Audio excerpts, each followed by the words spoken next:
এর মধ্যে একদিন চলে এলাম অন্য একটা জায়গায়। এটা নিউ টাউনের মধ্যেই। অনেকে হয়তো দেখেছো, অনেকে দেখোনি। এটা এয়ারপোর্টের পিছন দিকে তরণ্য বলে একটা জায়গা। সেখানে ক্যাফে একান্তের একটা রেস্টুরেন্ট আছে এবং খুব সুন্দর। মনে হয় এটাও একটা সেকেন্ড বিসর্জন ঘাট তৈরি করছে। অডিটোরিয়ামের মতন করে দেখার ব্যবস্থা আছে, সব রকম। ভালোই লাগলো আমার। ওখানে আমরা একটু দুই বোনে মিলে একটু খাওয়া দাওয়া করলাম। আর বেশ সুন্দর, পরিষ্কার পরিচ্ছন্ন, মানে নিউ টাউনের মধ্যে এত সুন্দর একটা জায়গা কেউ না দেখলে বিশ্বাসই করবে না। আস্তে আস্তে লোকজন পরিচিত হতে হতে জায়গাটা তখন ভীষণ জমজমাট হয়ে যাবে। বাচ্চাদের খেলার একটা জায়গাও আছে।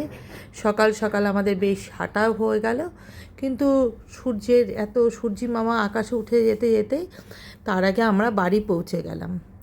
বাড়ি পৌঁছে গিয়ে আজকে আমার বোনই দায়িত্ব নিয়ে নিল রান্না করার। ও করলো ইলিশ মাছের পাতলা ঝোল আলু বেগুন দিয়ে, আর বাচ্চাদের জন্য চিকেন আর ফ্রাইড রাইস।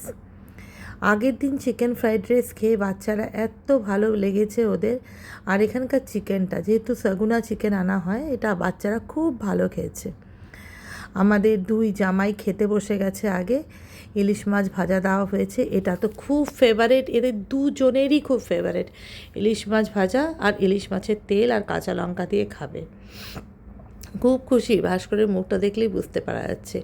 এটা আমি বানিয়েছিলাম একটু ভাড়াল ঘন্ট, ভাড়াল বা থোড়, তোমরা যেটাই বলো সেটাই বানিয়েছিলাম। আর বাচ্চাদের জন্য ছিল ফ্রাইড রাইস আর চিকেন কষা। আমার ছেলে ঘুরঘুর করছে, ওকে কখন মামু খেতে দেবে তার জন্যই।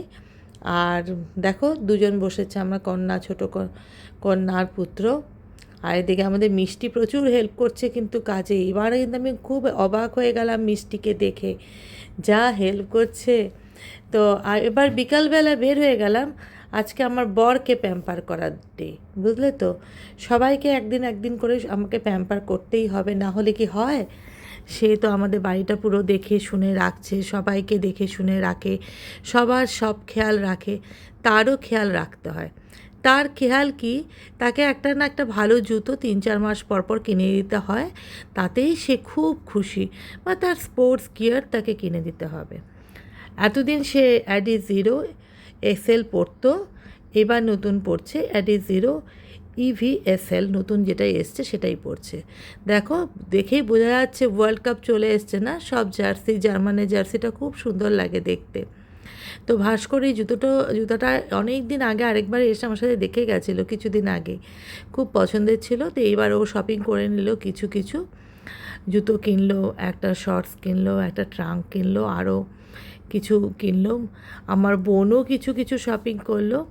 মেন কেনার আরেকটা জিনিস কেনার দরকার ছিল আমার মেয়ের স্নিকার্স। আমার মেয়ের স্নিকার্স ছোটো হয়ে গেছে, আমি পেলাম না এখানে। স্কেচার্স থেকে ওর জুতোটা কেনা হলো। কেনাকাটি করে ভাস্করের মন খুব খুশি। এরা সব ফুচকা খেতে বেরোলো। আজকে আমি আর বোন চা খেয়েছি, প্যাটিস খেয়েছি।